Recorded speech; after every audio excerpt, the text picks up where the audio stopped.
आज के सेशन में हम देख रहे हैं कि कंडीशनल फॉर्मेटिंग क्या है और इसके इस्तेमालात किस तरह से हैं, इसको कैसे यूज़ किया जाता है, किस तरह से अप्लाई होती है और ओवरऑल इसके फ़वाइद क्या हैं, यानी कि आपने इसको किस तरह से अपने डाटा को बेहतर करने के लिए यूज़ करना है। तो अगर हम इसको समझने की कोशिश करें कि कंडीशनल फॉर्मेटिंग है क्या?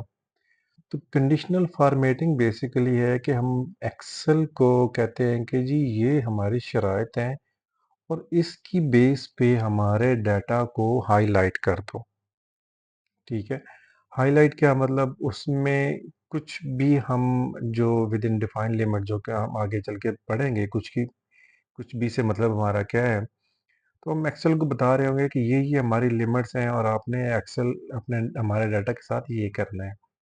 जैसे फ़र्ज़ किया है कि जी आप चाह रहे हैं कि आपके पास जो स्टूडेंट्स हैं जो फ़ेल हैं उनको रेड कर दो, जो पास हैं उनको ग्रीन कर दो, या जो इस एवरेज से अबव हैं उनको ये कलर कर दो, बिलो ये कर दो, या उसके बैकग्राउंड को चेंज कर दो, उसके बॉर्डर को चेंज कर दो। ये सारी चीज़ें हम एक्सेल को बता सकते हैं और वो कर सकता है। तो उसके लिए हम क्या करते हैं, हमारे पास होम के अंदर एक होम टैब के अंदर होता है कंडीशनल फॉर्मेटिंग की जो स्टाइल है वहाँ पे हम जब उसको क्लिक करते हैं तो हमारे पास डिफरेंट ऑप्शंस ओपन होते हैं जिसमें बेसिक जो सेल कलर्स हैं उसको वो चेंज कर रहा होता है बेस्ड ऑन यानी कि greater than, less than, between, और फिर टॉप एंड बॉटम, इस तरह से काफ़ी सारे हमारे पास ऑप्शंस होते हैं। तो उसमें वो करता क्या है कि आपके डाटा को देखता है और उसके बेस पे फिर आप जो उसको शर्त बताते हैं कि इस नंबर से ज़्यादा, ये इस नंबर से कम, उसके बेस पे फिर आपके पूरे डाटा को आपकी बताई शराइ के मुताबिक कलर या उसके बैकग्राउंड, बॉर्डरिंग ये सारा काम कर देता है। तो चलिए हम आगे चल के देखते हैं कि ये हम चीज़ें सारी किस तरह से परफ़ॉर्म कर सकते हैं।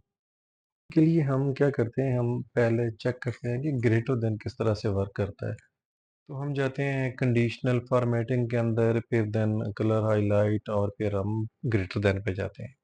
ग्रेटर में जब उसको क्लिक करते हैं तो वो खुद से ही एक नंबर डिफाइन कर होता है। 56 हमें नंबर दे रहा है और ये बेसिकली होती है एवरेज। आपके जितने भी नंबर्स होते हैं, अगर न्यूमेरिक डाटा है तो उसकी बेस पे वो होता है कि एवरेज। तो 56 हमारी ओवरऑल एवरेज की बेस पे वो हमें कहता है कि जी आप 56 से ग्रेटर देन नंबर जो है वो खुद से उसको कलर भी दे रहा है कि जी ये आपका कलर है रेड। अब हम खुद से उसको कलर चेंज भी कर सकते हैं, उसमें हमारे पास डिफरेंट ऑप्शंस होते हैं। कस्टम कलर्स भी होते हैं, बैकग्राउंड में कुछ प्री डिफाइंड हमारे पास ऑप्शंस हैं जिसमें ब्लू है, ब्लू कह रहा हूँ, येलो है, ग्रीन है।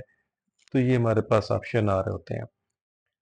जब हम उसको सिलेक्शन करते हैं तो वो हमें बता रहा होता है कि जी ये आपके फलां-फलां नंबर जो हैं वो इस कंडीशन पे पूरा उतरे हैं, और वो जितने भी हम जब जैसे हमने अभी 34 नंबर से ग्रेटर देन किया है, तो तमाम जो नंबर अबव 34 हैं वो उसने हाइलाइट कर दिए हैं रेड में।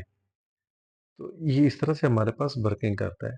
अगर हम उसकी फॉर्मेटिंग को क्लियर करना चाहें तो जैसे ही हम कंडीशनल फॉर्मेटिंग के बिल्कुल बॉटम में जाते हैं तो वहाँ पे हमारे पास ऑप्शन मौजूद है उसको क्लियर करने का। तो वो फॉर्मेटिंग क्लियर भी कर देता है।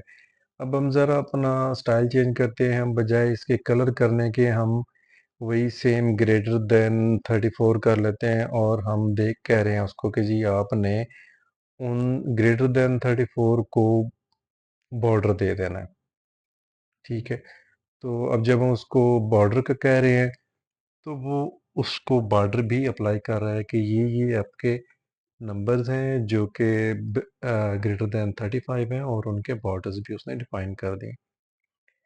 एट अ टाइम हम एक से ज़्यादा कंडीशंस भी अप्लाई कर सकते हैं, जैसे कि हम पहले बॉर्डर अप्लाई किया हुआ है और उसके साथ हम उसको कलर का भी कह सकते हैं। इवन हम हमारे पास कुछ आगे चल के हम देखेंगे कि हमारे पास शेप्स का भी ऑप्शन होता है, वो सारी चीज़ें भी हम ऐड कर सकते हैं।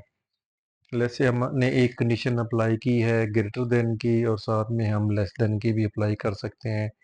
बिटवीन की भी अप्लाई कर सकते हैं, कंटेन की भी अप्लाई कर सकते हैं। तो ये सारी कंडीशंस हम एट अ टाइम अप्लाई कर सकते हैं एक ही डाटा सेट के ऊपर।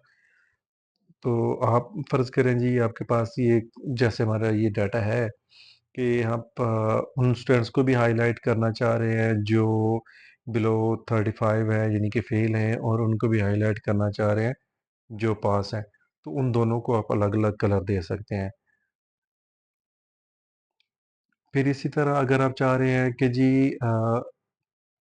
कंटेन का बल्कि अभी हम एक ये देख लेते हैं कि जी हमारे पास बिलो 35 जो है वो हम रेड कर रहे हैं कि जी ये जो भी स्टूडेंट हमारे पास बिलो 35 हैं ये 5-6 ये सारे क्या है ये फेल है और इसको हम रेड टेक्स्ट कलर करना चाह रहे हैं बल्कि बैकग्राउंड कलर हम नहीं दे रहे। तो ये चीज़ हम उसको कर देंगे। फिर इसी तरह हम दोबारा से उसी डाटा को एक और कंडीशनल फॉर्मेटिंग अप्लाई करके हम कह देते हैं कि जी ये हमारे पास जो ग्रेटर देन दिस नंबर है वो सारे क्या कहते हैं उसको हम रेड बल्कि नहीं रेड के बजाय जो पास हैं ग्रेटर देन 35 हैं उनको हम ग्रीन या येलो में लेके आ जाते हैं। तो इस तरह से हमारे पास ये काफ़ी सारे ऑप्शन मौजूद होते हैं जिनको यूज़ करके हम अपने डाटा को मज़ीद बेहतर बना सकते हैं।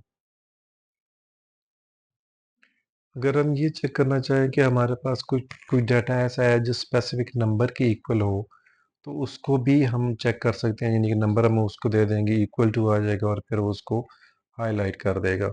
बाज़ दफ़ा हम डाटा क्लीन कर रहे होते हैं, कुछ हमारे पास बड़ा डाटा होता है और जिसमें हम कोई स्पेसिफिक इंफॉर्मेशन हाईलाइट करना चाह रहे हैं अपने मैनेजर को या कहीं पे हम दिखाना चाह रहे हैं। जैसे हम चाह रहे हैं कि जी जो एक स्पेसिफिक नंबर को हिट कर रहे हैं या जो एक स्पेसिफिक एरिया मैनेजर है कहीं पे, तो वो उनकी सेल्स को क्या है, उस तरह से हम चीज़ें कर सकते हैं।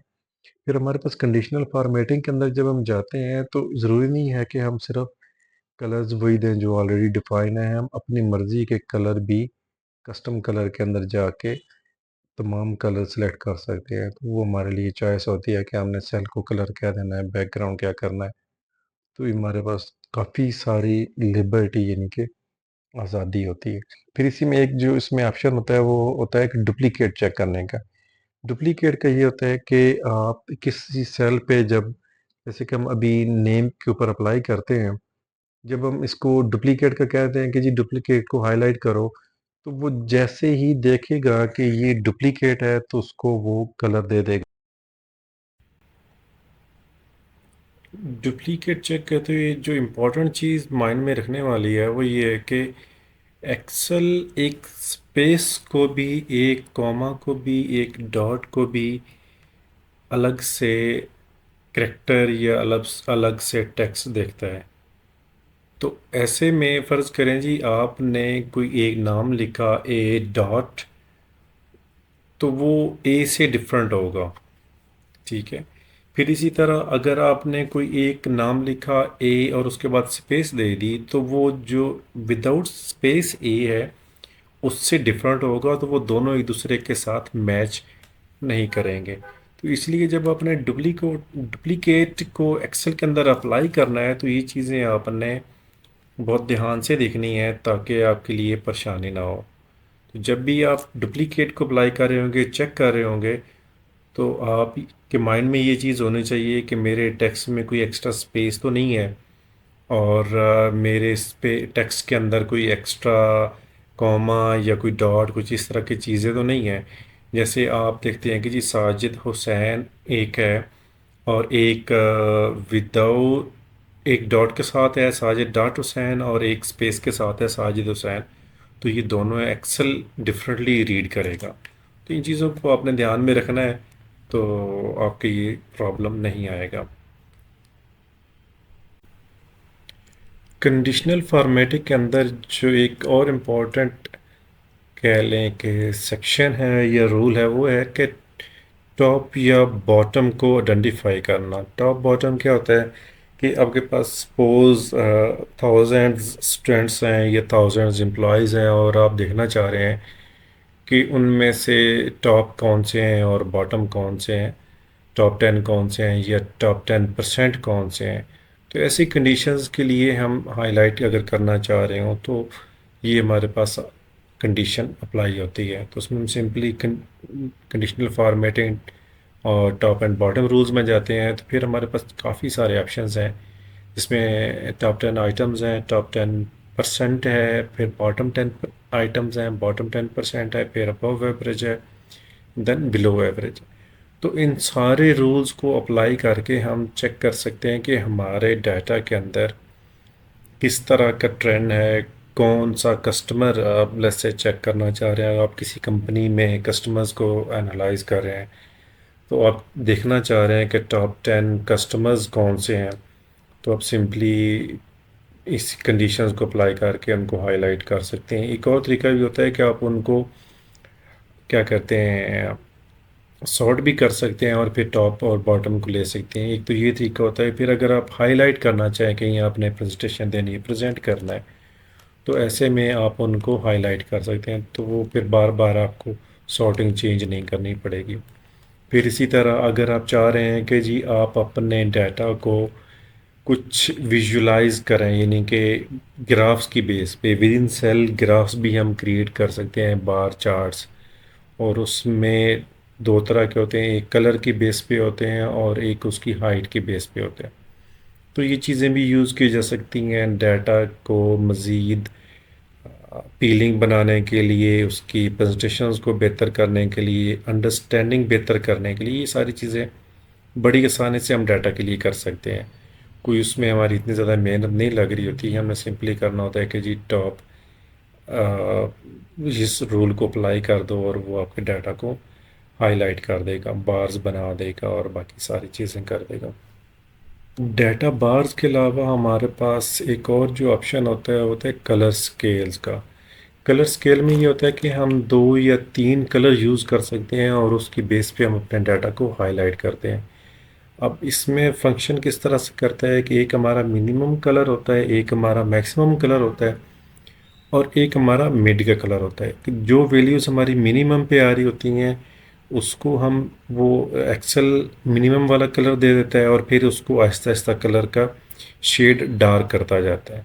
और इसी के साथ फिर जो आपका टॉप की तरफ मूव करा जाता है, जैसे वो मीडियम में यानी मिड में जाके पहुंचता है तो मिड वाला कलर दे देता है, फिर मिड वाले कलर से वो मूव करता जाता है टॉप की तरफ जो आपका टॉप वाला कलर है। तो इस तरह से आप अपने डाटा को बेहतरीन कलरिंग से हाईलाइट कर सकते हैं। इसके अलावा एक और जो ऑप्शन हमारे पास मौजूद होता है वो होता है डिफरेंट शेप्स। शेप्स के अंदर ये है कि हमारे पास डायरेक्शनल होते हैं, शेप्स होती हैं या इंडिकेटर्स हैं, रेटिंग की बेस पे हम स्टार वगैरह जो यूज़ करते हैं। तो ये सारी चीज़ें यूज़ करके हम बता सकते हैं कि ये किस तरह से जा रहा है। नॉर्मली ये जो डायरेक्शनल या इस तरह की चीज़ें हैं शेप्स, ये हम यूज़ करते हैं जब किसी भी सेल्स डाटा, पार्टिकुलरली अगर हम बात करें सेल्स डाटा है या इकोनॉमिक डाटा है, बिजनेस और इकोनॉमिक डाटा को हम कंपैरिजन कर रहे होते हैं कि पास्ट मंथ में क्या था और इस मंथ में क्या, यानी कि हम परसेंटेज ली कि जी पास्ट पिछले महीने हमारे इस कंपनी की सेल लेट्स से 5% थी, इस दफ़ा 10% ग्रो हुई है, तो हम कहते हैं कि जी वो अपवर्ड ट्रेंड है, तो एक अबव वाला शो कर देगा। अगर वो उसको कम है, उससे कम हुई है, तो वो डाउनवर्ड शो कर देगा। रेड येलो ग्रीन ये 3 इंडिकेटर्स भी यूज़ किए जा सकते हैं। तो इस तरह के डाटा को मज़ीद बेहतरीन तरीके से प्रेजेंट करने के लिए ये सारी चीज़ें यूज़ होती हैं। तो ओवरऑल जो कंडीशनल फॉर्मेटिंग है ये आपके डाटा के लिए एक बहुत क्या कहते हैं बेहतरीन प्रेजेंटेशन होती है और आपने इसको बहुत अच्छी तरीके से प्रैक्टिस करनी है। इसको बार बार देखना है, डिफरेंट डाटा सेट्स आप लेके उसको देखें, उसको समझें और उसको डिफरेंट तरीके से अप्लाई करें, क्योंकि ये एक ऐसी चीज़ है जो डिफरेंट कंपनीज़ के अंदर बहुत ज़्यादा यूज़ भी होती है और बहुत ज़्यादा वहाँ पे जब आप इंटरव्यू वगैरह के लिए जाते हैं वहाँ पे इस पूछा भी जाता है कि कंडीशनल फॉर्मेटिंग क्या है और वो किस तरह से होती है। तो आज के लिए इतना ही। Thank you so much.